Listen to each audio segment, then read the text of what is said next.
Hey guys, good morning. Thanks so much for being flexible. I know this is not how we anticipated to do the end of this week, but here we are. I had some things come up with my family, and this was just the best option. So thanks again for being so patient. Here's what we're going to do today. I'm going to walk through a couple housekeeping things. I want to talk to you about thesis statements and how important that is to your success in this annotated bibliography. And then more importantly, the short essay. And then I want to walk you through, I've had a couple of you reach out to me with some questions about research and how to find correct articles. So we're going to walk through that process today as well. So first and foremost, some of you have not done the syllabus and COVID-19 agreement. Most of you have. I just have a few stragglers. So I want to make sure that you know exactly where that's at so that you can get that turned in today. I really need you to turn it in today. So I'm going to share my screen with you. And I'm going to go into any of my 112 classes because it's all the same for you guys. And then you're going to go into course information right here. And then where it says syllabus, schedule, and course requirements, you're going to click on that. And then right here below the course syllabus, you have the syllabus acknowledgement and the COVID-19 agreement. Guys, it's only one question. It's really, really short. It doesn't take a lot of time. But I really need you to complete that today. It is a grade and it was already due, but I also understand it's the first week of class and we're still kind of learning and trying to figure out where everything's at. So I want to give you guys some grace in that, but just make sure that we're getting that turned in and that we complete that because number one, it's a grade, but number two, I have to have it for you to be able to keep going in your coursework. So sorry about that. So the next thing we're going to talk about is thesis statements. And so let's go over a couple things with the thesis. Number one, a thesis statement is the message of your entire essay. It is basically where your essay begins and where it ends. Everything you write about comes back to that particular thesis statement. So that's why it's so important that we make sure we get it right. One of the things that I've noticed as I've started reading y'all's discussion boards and going through some of your answers, first of all, you're doing a great job. Most of you have really gotten the point of what brainstorming really is. It's just getting your ideas down on paper, making sure that that you're really processing through all your ideas, whether they're good or bad, it doesn't really matter. It's just getting it down on paper so that you start the writing process. However, as I've started looking at some of the verbiage that you guys are using, some of y'all are using phrases. So instead of using a word, just for example, one of the things that I read last night is the desire to continue learning, the desire to learn about new things. Because some of the fields that you guys are researching, you have to be pretty innovative, pretty adaptable, but I want you to hear what I'm saying. Innovative, adaptable. That's one word, okay? Those are one word phrases. Part of the thing that I think some of you will struggle with is when you go to research these particular words that you're coming up with, when you use phrases, it's going to be really hard for that database to narrow down articles that have to do with those phrases. So I want you to be cautious, okay? Even though brainstorming, y'all are doing it exactly right. You want to get it all out, no matter how you get it out, whether it's perfectly worded or it's kind of scrambled, it's okay. But what I want you to see is when we start transitioning into writing our thesis or when we start researching, we want to use really, really, really concise language.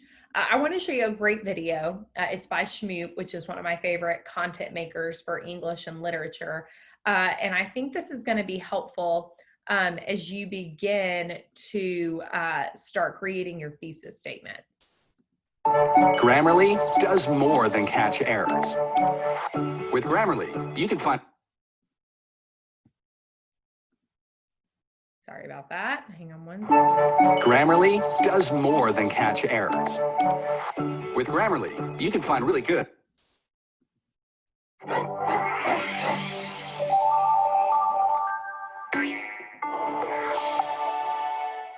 How to write a killer thesis statement, a la Schmuck. First of all, what do we mean by a killer thesis statement? Should this thing be armed and dangerous? Well, kinda. No, we don't want to see your thesis statement show up on the evening news. But your thesis statement should aim to kill with eloquence, suspense, intrigue, originality, and clarity. Here's an example. Humans are not genetically required to be meat eaters, so vegetarianism is the only moral choice to avoid the senseless killing of animals. It states a valid point, expresses a strong opinion, and can be supported with facts. Doesn't mean it's necessarily true, but it can definitely be debated. A thesis statement is that thing at the very beginning of your paper that tells your reader what this whole thing is going to be about. Right out of the gate, it tells your reader roughly what elements you will develop in the coming paragraphs and exactly how you feel about it. The thesis is the most important part of your essay. It's the heart, soul, and brain of your paper. Once you've got that puppy figured out, you're at least halfway home. How do you get to this promised land? Well, first you got to establish an issue or problem. Think humankind's negative effects on rainforests, the factors that enable politicians to become corrupt, the slow death of the film industry. Anything ripe for the picking, and preferably something that is not without a little controversy. The thesis shouldn't be something like, the sun makes it hot outside, because you're not going to hear much argument from anyone on that point. Instead, it should be something interesting, something that perhaps your reader hasn't previously considered. Don't hold back, go right for the gut. To make sure you've got an interesting topic, ask yourself questions someone else might ask you. Play devil's advocate with yourself until you're certain you've covered all the bases. Is it something only you would find interesting, like how affectionate your dog is right after you finish walking him? Or would it appeal to a wide range of readers, like, anything having to do with primetime television, or what's their name, the Kardashians? Is it something that can be argued empirically, like the rise and fall of the stock market? Or is it pretty much just going to be pure opinion, like what the best color is? Keep in mind that you're not just laying down the facts, you also want to get your message across. So be sure to express your thoughts on the issue. Take a strong position. It's not enough to state that for the last 20 years, America has actually become more racist than it was in the 1990s. If your position is that, yeah, maybe, I don't know, could be, who cares? It's an intriguing proposition, but it's not going to go anywhere if you plan on being wishy-washy. Either argue strongly for or against the idea. It's the only way you're going to bring your reader to their knees. So what's a good thesis and what's a bad one? Okay, here we go. Good thesis. World travel is an essential element in any young person's well-rounded education. Bad thesis. There are some great places to visit in Europe, dude. Good thesis. More than anything else in our society, video games are responsible for the dumbing of America. Bad thesis. People are dumb. Good thesis. When an elderly person is deciding on a pet, adopting a cat is a far better option than adopting a dog. Bad thesis. Cats rule. Dogs rule. Get the idea? It should be broad enough that a large portion of your audience will be able to relate, but specific enough that you can zero in on a particular topic and really dissect it. Finally, you can't just state your thesis, drop the mic, and walk off stage. You'll need to bring some supporting points to the table. So be prepared to back your thesis up with some actual factual pieces of evidence. And while quality is certainly more valuable than quantity, have at least 3 supporting points. Any less, and your thesis is going to be a bit flimsy. Put all this together, and you should have a killer thesis statement. If you're absolutely stumped and can't come up with one on your own, you can borrow ours. It gets out on parole in about 3 months. Big Fat Review. 1. Establish an issue or problem. 2. Express your own opinion on the issue. 3. Introduce supporting topics. 4. Have at least 3 supporting points.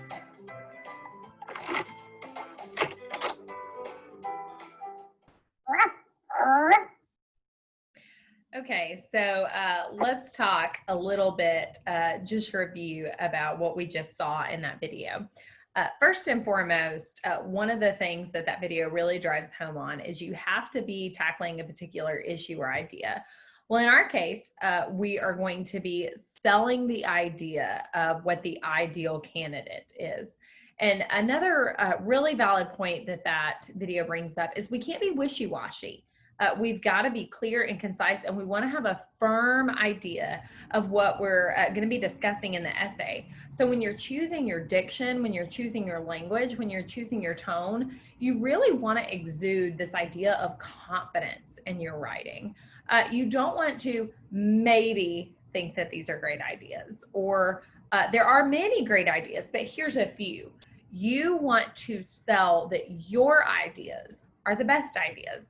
I know socially, when we're talking to people and when we're interacting, sometimes that can feel a little bit invasive, and we're not used to being so direct. But in academic writing, we want to be direct. We want to be sure of ourselves. We want to exude confidence that our idea is the best idea. That's really what creates a really solid beginning to your paper. And then finally, one of the ideas that they really touch on is you can't simply say, this paper is about some really good character qualities. That's not going to cut it. You want to go into the specifics of what that paper is going to discuss. A, B, and C create the ideal candidate for an elementary school teacher. A, B, and C, D, and E create the ideal candidate for a farmer.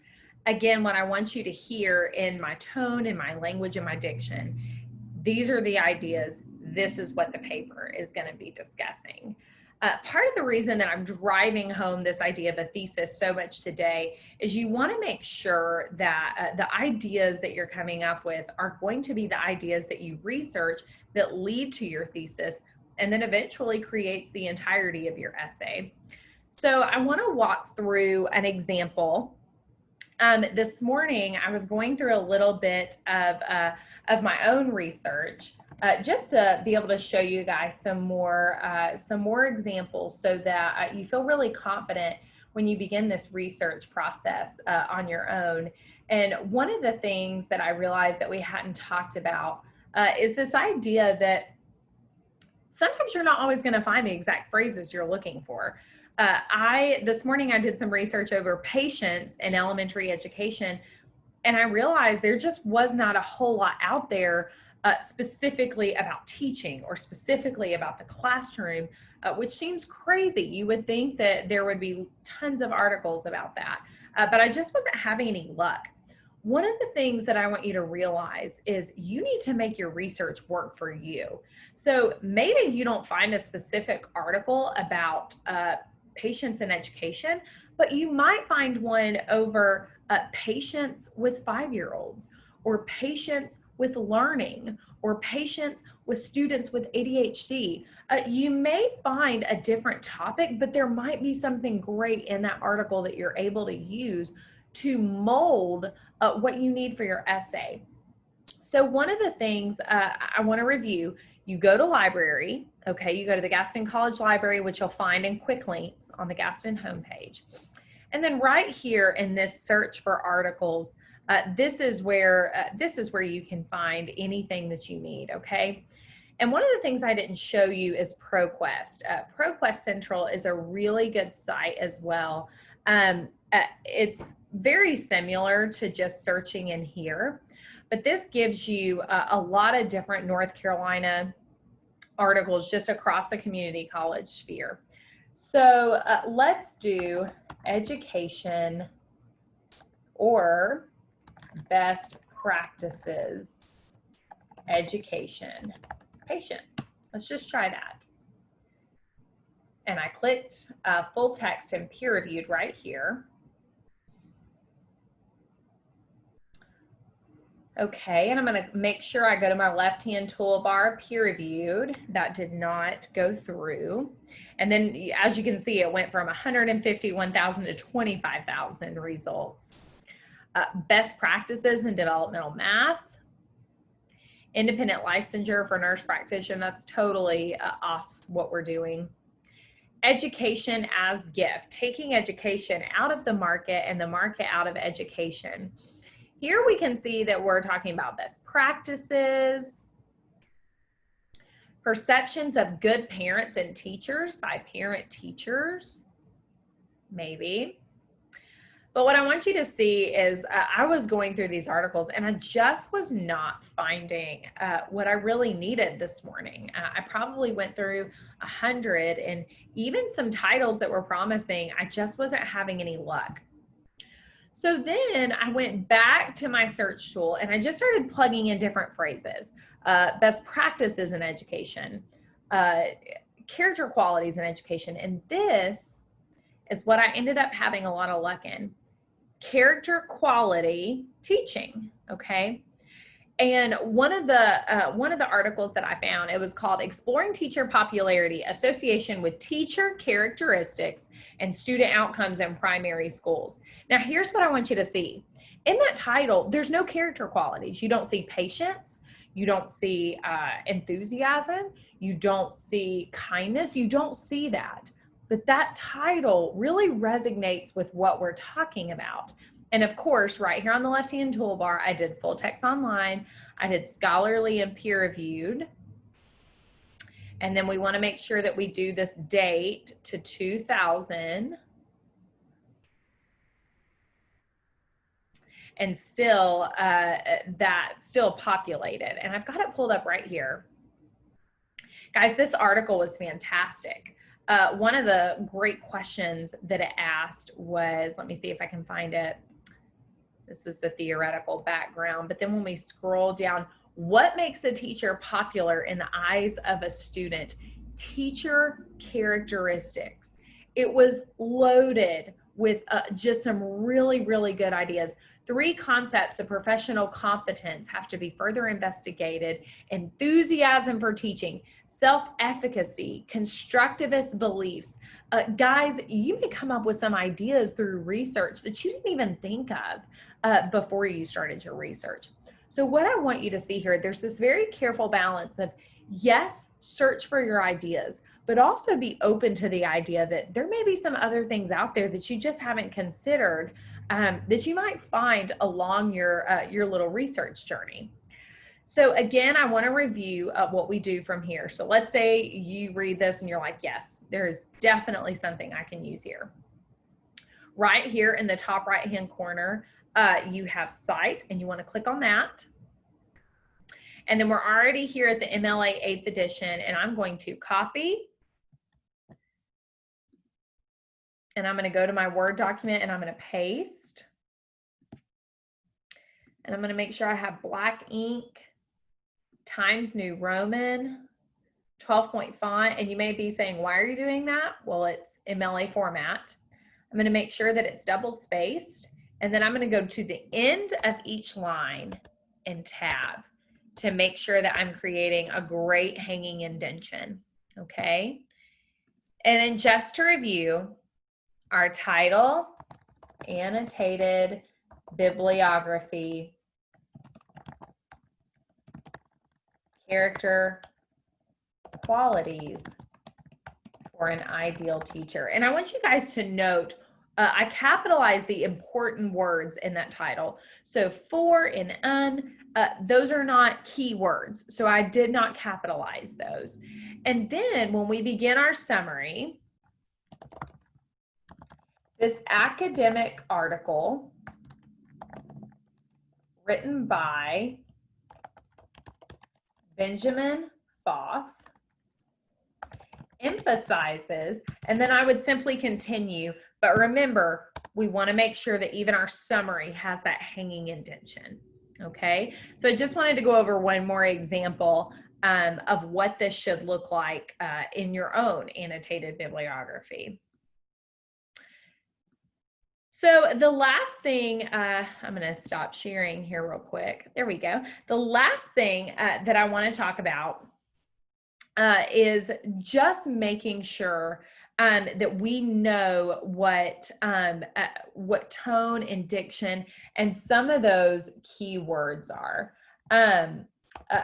You might be wondering why this is so important. And one of the reasons is as I was considering just what kind of language you should be using for that introduction and clarity with every genre of essay. And when I say genre, I mean every type of essay we write, whether it's maybe in 111, I'm not sure if you wrote a narrative or an argumentative paper or a compare and contrast. With every genre of essay we're writing, we want to consider what kind of language we're using based on what the goal of the paper is. So as we talked about a little bit at the beginning of this lecture, one of the goals of this paper is you are selling to me the ideal candidate, the ideal type of person to do this job. So as you're looking for different research articles, and as you're out there searching for what content to pull in and make sure that you're selling this argument, you want to make sure your research is doing the same thing, that your research is arguing for this idea that you're attempting to create.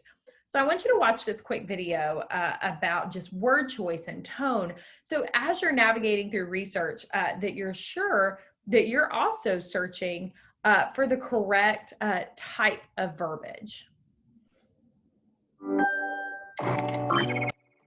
Okay, so it turns out not all laptops are created equal, which is why it's switching time to a Chromebook. We speak student. Word choice, a la shmup. There are more than 1 million words in the English language, and yet with so many different words to choose from, we often fall back on the same ones over and over again. And it makes sense. Some words are just so simple, understandable, and universal. They're the workhorses of our vocabulary. Yeah, you know how that goes. But a workhorse doesn't always do the trick. Sometimes our conversations and our writing require us to be more selective and, creative. But why is word choice so important? Well, language is a tool. We use words to express the ideas, thoughts, and emotions in our heads to the world via the spoken word or the written word. And because we want others to fully understand what we have to say and not misinterpret anything, we have to care about word choice and choose the appropriate words for each situation. So for example, Max wakes up one morning and tells his mom, "I feel bad." Well, sure, we get the gist of what Max is saying, but he could be more specific. If his stomach is churning and he's fairly certain he's going to spend the next 24 hours in the bathroom, Max should opt for "I feel ill" or "I feel sick" over "I feel bad. If he's down in the mouth about spending yet another boring day in high school, Max could say, "I feel depressed." That the football team is going to give him a wedgie again, Max could say, "I feel anxious." There are so many words that more accurately convey what Max is feeling than plain old bad. Also, bad isn't likely to grant him a get-out-of-school-free pass card from Mommy Dearest there. Yeah. Let's try another example. Say we have the sentence, "Jane ran to the pie." Well, the word "ran" is perfectly acceptable, but what if Jane's movements could be better articulated by a different word, like skipped, or scurried, or bolted? Well, these words are more descriptive than the word "ran," and they provide us with more interesting visual images. While we tend to not think too hard before we speak in casual conversation, imagine the lengths writers go to in order to come up with the perfect word for something particular they want to convey. Take this line from Jane Austen's Pride and Prejudice, where Darcy mentions that Elizabeth has fine eyes. Now, Jane Austen could have used any number of adjectives here. She might have had Darcy say that Elizabeth had lovely eyes, or wide eyes, or expressive eyes. But she has him describe Elizabeth's eyes as fine. Of all the words she might have chosen, Jane Austen went for this one. Awesome. Or what about this line from Robert Frost's poem, "Stopping by Woods on a Snowy Evening"? The narrator says that the woods are lovely, dark, and deep. The words Frost uses here not only convey a certain image, but they continue the flow of his poetry as the word deep rhymes with the final word in the next 3 lines of the poem. We might think that writers have it tough, sweating over a thesaurus or a dictionary as they search for that perfect word, but what about statesmen? Take the opening words of Abraham Lincoln's Gettysburg Address. 77 years ago, our fathers brought forth on this continent a new nation, conceived in liberty and dedicated to the proposition that all men are created equal. Okay, so Lincoln could have started his speech with the less poetical 87 years ago, instead of kicking it old school with that 77 thing. But Lincoln was a gifted orator with a very specific goal for his speech. Not only did he want to emphasize that the Civil War was a fight for the survival of the Union, but he also wanted Americans to understand that the Civil War was a battle for human equality. A human equality set forth in the Declaration of Independence, written 87, also known as 77 years earlier in 1776. It is said that Lincoln was ill with smallpox when he gave the Gettysburg Address, but let's be honest, we know he was probably fretting over word choice. Increasing our vocabulary so we have more choice when it comes to words isn't difficult. Books are great resources, as are books, and more books. And shmup. Oh, yeah. Also, we can practice replacing the workhorse words we use when we talk or write with other vocabulary. Won't Max's mom be surprised when he emerges from the bathroom and shows off what he's learned about word choice?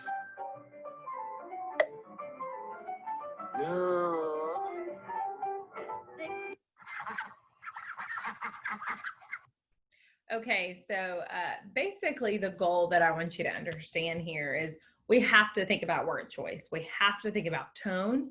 We have to think about diction. We have to think about all of these ideas as we're gathering research because we want the same goal for the research, which is to sell this idea, to prove an idea, to be the same goal that we have in our essay. So what I'm going to ask you to do is after you watch this lecture, I want you to show me that you do know how to, number one, get to the Gaston Library online, that you know how to do that process. And then number two, that you know how to search for something and that you can properly find the citation tool that goes along with that.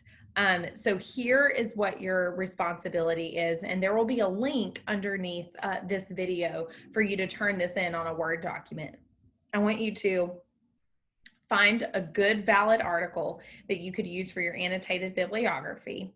I want you to read it, and then I want you to use the citation tool and create a citation on a Word document with the title, Annotated Bibliography for whatever field that you're researching. And what that's going to do is that's going to show me that you know how to do this, that you know after we've talked about this all week how to go and really find what you're looking for.